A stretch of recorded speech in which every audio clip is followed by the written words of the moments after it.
22% vote share पे और ये पहुंचते हैं 27 से 37% वोट शेयर पर। वोट शेयर के बाद आइए आपको बताते हैं 19 बनाम 23 एनडीए बनाम इंडिया सीट के नजरिए से जब आप देखें तो कौन कहां पर दिखाई दे रहा है। यहां पर भी गिरावट का सामना एनडीए करती हुई दिखाई दे रही है, 352 से 335 पर फिसल रहे हैं। वहीं अगर आप यूपीए को देखें तो वो आगे बढ़ रहे हैं 91 से 144 पर, 91 से 144 पर बढ़ रहा है यूपीए।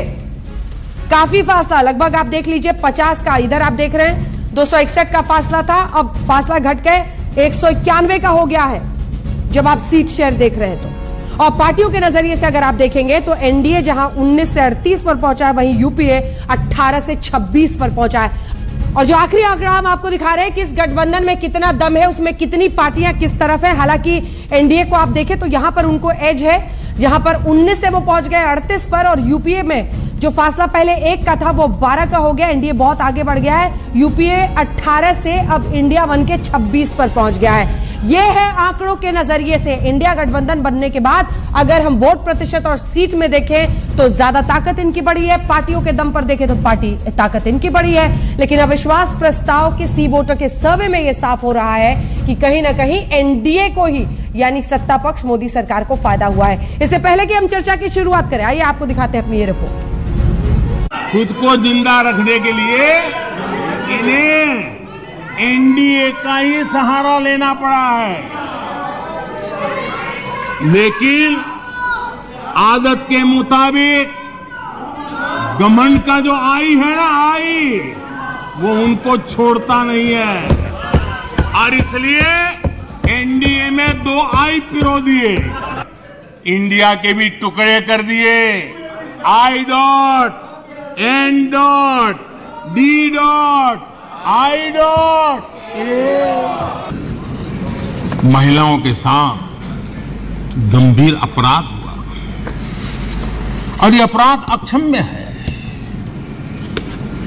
और दोषियों को कड़ी से कड़ी सजा दिलवाने के लिए केंद्र सरकार, राज्य सरकार मिलकर के भरपूर प्रयास कर रही है। हर एक को साथ लेकर चलने के लिए एक विश्वास जगाने का प्रयास निरंतर हो रहा है, आगे भी होगा। और जितना ज्यादा हम राजनीति को दूर रखेंगे उतनी शांति निकट आएगी। बरसों से एक ही फेल्ड प्रोडक्ट, उसको बार बार लॉन्च करते हैं, हर बार लॉन्चिंग फेल हो जाती है, और अब उसका नतीजा ये हुआ है मतदाताओं के प्रति उनकी नफरत भी 7वें आसमान पर पहुंच गई है। 2 घंटे 13 मिनट भाषण किया, उसमें अंत में 2 मिनट उन्होंने मणिपुर की बात की। मणिपुर में महीनों से आग लगी हुई है, लोग मारे जा रहे हैं,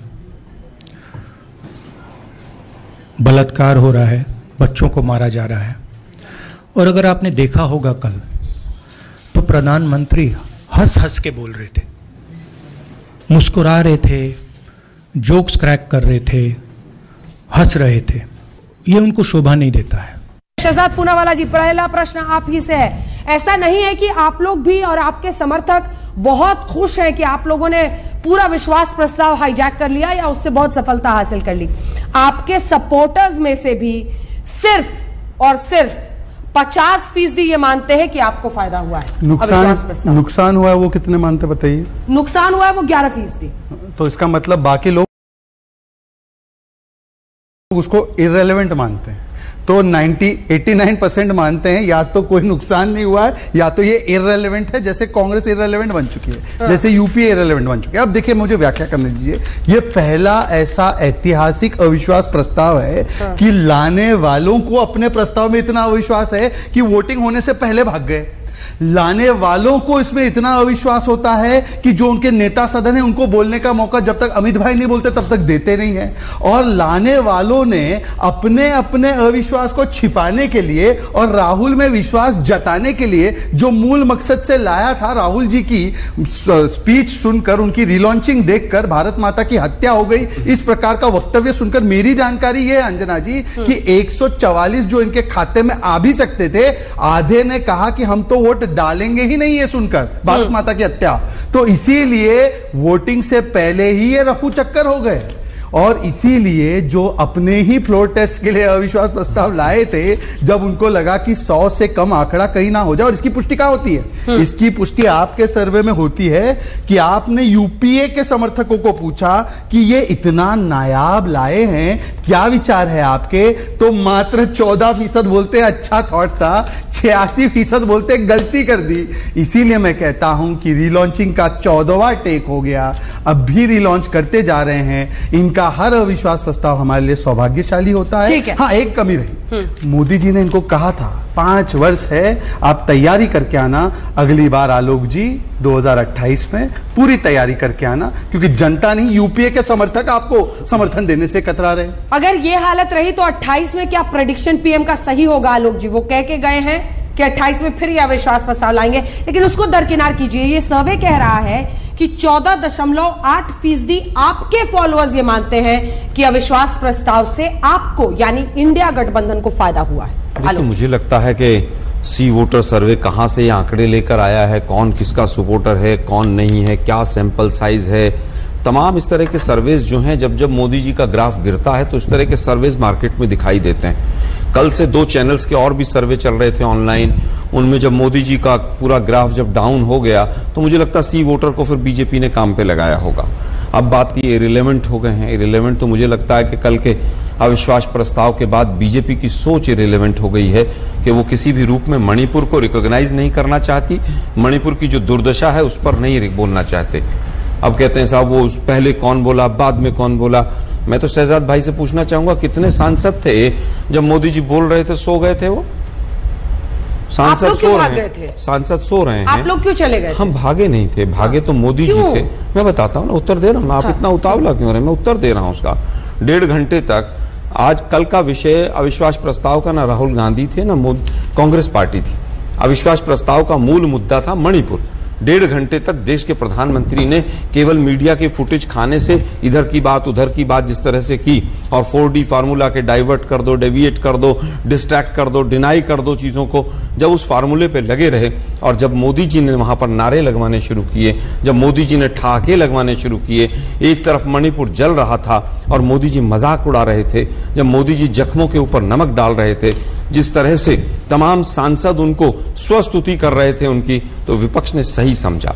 क्योंकि पीएम एक बार भी ये, हमने तो सोचा था कि पीएम जब बोलेंगे तो शुरुआती माफी से करेंगे कि मैं सबसे पहले मणिपुर की बेटियों से माफी मांगता हूं, मैं मणिपुर की जनता से माफी मांगता हूं, मैं देश से माफी मांगता हूं, मैं सदन से माफी मांगता हूं कि मैं लगभग 90 दिन तक खामोश रहा, मैं कौन सी गुफा में था मैं बाद में बताऊंगा। लेकिन दुर्भाग्य ये है कि देश के प्रधानमंत्री बाकी राज्यों का नाम लेकर कल भी तमाम जो मणिपुर में घटनाएं हो रही हैं उसको पूरी तरह से जस्टिफाई करते हुए नजर आए।